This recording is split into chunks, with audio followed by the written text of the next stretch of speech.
First, the Antichrist will rise to power in Syria. As a result, Israel and many other nations will attack the Antichrist and lose. The Antichrist, Israel, and many nations will sign a 7-year covenant. Jesus said that the end times would begin with a period of deception, wars, famines, earthquakes, plagues, and terrifying sights from heaven. He called this period the beginning of birth pangs. It will be completed when the abomination of desolation takes place. The first 3 seals of Revelation depict this same period, highlighting the arrival of the ultimate deceiver, the Antichrist, and his involvement in violent uprisings and famines.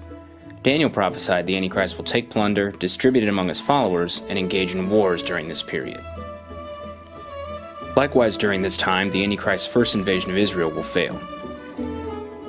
Eventually, the Antichrist will die, sometime before the Great Tribulation. Around this time, Michael will kick Satan out of heaven. God will allow Satan to resurrect the Antichrist. Halfway through Daniel's 70th week, several events are going to unfold in rapid succession. First, the Antichrist will assume power over a 10-kingdom coalition out of the geographic area of the old Roman Empire, and he'll replace 3 of the rulers. After this, the Antichrist and the 10 kingdoms will take out Babylon the Great, the world's superpower at this time. With Babylon the Great out of the way, the Antichrist will invade Jerusalem. Next, the abomination of desolation will occur. The Antichrist will enter the temple and claim to be God. The remnant of Israel is going to flee to the wilderness for 3.5 years. This remnant is a reference to the 144,000 Jews who are going to be sealed and protected by God, just before he pours out his wrath. The wilderness is a reference to Basra, which is in modern-day Jordan. Finally, the 2 witnesses will begin their ministry. Jesus warned that the abomination of desolation would begin the Great Tribulation. Many Jews in Israel are going to be killed and exiled during this time period. After going after the Jewish people, the Antichrist will violently persecute Christians. The Antichrist will require everyone to take his mark and worship his image. Many Christians will be martyred. This persecution is graphically depicted in the 4th and 5th seals of Revelation. During the Great Tribulation, the Antichrist will conquer most of the Middle East and parts of North Africa, including Egypt, Libya, and Ethiopia. Jordan will not be conquered. The Antichrist will have economic and religious control over the entire world, but he will only have political control over 1/4 of the world. The Antichrist will have authority for 3.5 years.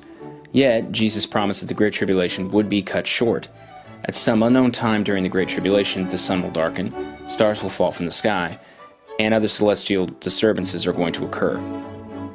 Then Jesus will appear in the sky, and every eye will see him. This is graphically depicted in the 6th seal of Revelation. The rapture and resurrection will then take place. Jesus will simultaneously resurrect the dead in Christ and rescue his followers that are still alive. The 144,000 Jews will be sealed. The raptured people of God are shown in heaven in between the 6th and 7th seals of Revelation. Next, the 7th seal is opened, beginning the wrath of God. The first 6 seals, obviously, are not the wrath of God. The first 6 trumpet judgments of Revelation then unfold. According to Revelation 9:10, the 5th trumpet judgment will last at least 5 months. In between the 6th and 7th trumpets, the mystery of God will be completed. The mystery of God is the national salvation of Israel. It begins with the Antichrist murdering the 2 witnesses. They are killed at the end of Daniel's 70th week because it will be the last day of their authority to witness and the last day of the Antichrist's authority to act.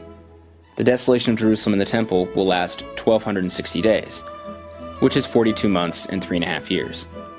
Daniel 12:11 states that from the time of this desolation there will be 1,290 days. So there's going to be an extra 30-day period. After the Antichrist murders the 2 witnesses, Christ will physically return to destroy armies gathered in the valley of Jehoshaphat. Jesus will slaughter the armies until he reaches Basra in Jordan, where he will rescue the Jewish remnant. Jesus is going to lead the 144,000 to Jerusalem, and other Jews will rally to him at this time. On the 3rd day of Christ's journey, he will arrive in Jerusalem. After he arrives, the 2 witnesses are going to be resurrected. The 144,000 will join Jesus on Mount Zion, praising him. They are the first fruits of the national salvation of Israel. When Jesus meets them at Basra, they will receive him, and while they journey with Christ to Jerusalem, the rest of the Jewish people will turn to the Lord, and all Israel will be saved. The 7th trumpet is blown, announcing that Jesus is king over the earth. It will be time for God to reward his servants and finish off wicked humanity. The first 6 bold judgments will unfold against those that oppose the establishment of Christ's kingdom on earth. While these bold judgments are being executed on earth, Jesus will conduct a reward ceremony for his followers in heaven. This is known as the judgment seat of Christ. Afterward, the marriage of the Lamb will take place. Christ, the bridegroom, will forever be united with his faithful followers, his bride. After this, the Battle of Armageddon will take place. It happens in between the 6th and 7th bowls of Revelation. The Antichrist and the false prophet will be thrown into the lake of fire immediately following the Battle of Armageddon. Next, the 7th bowl is poured out. The cities of the world will fall, a tsunami will wipe Babylon the Great off of the map, every island in the world will be gone, and so will every mountain. The 7th bowl concludes the 30-day overtime period, the day of the Lord, and Christ's second coming. Daniel 12:12 states that there will be an additional 45-day period after the 30 days. It will involve the sheep-goat judgment and preparations for the millennial kingdom, including but not limited to Mount Zion becoming the highest mountain and a new temple. To begin the kingdom era, Satan is bound. There will be a new heaven and a new earth, and New Jerusalem will come down out of heaven. Finally, the marriage supper of the Lamb will officially inaugurate the kingdom. At the end of the 1,000 years, Satan will be released, and he will lead a failed rebellion against New Jerusalem. Satan will then be tossed into the lake of fire. The great white throne judgment is then going to occur. Hades and everyone in it will be thrown into the lake of fire for eternity. Death will also be thrown into the lake of fire. Once complete, Jesus will hand over his kingdom to the Father. Eternity will have arrived. Intrigued by what you just heard? Check out The King is Coming for a fresh look at the end times.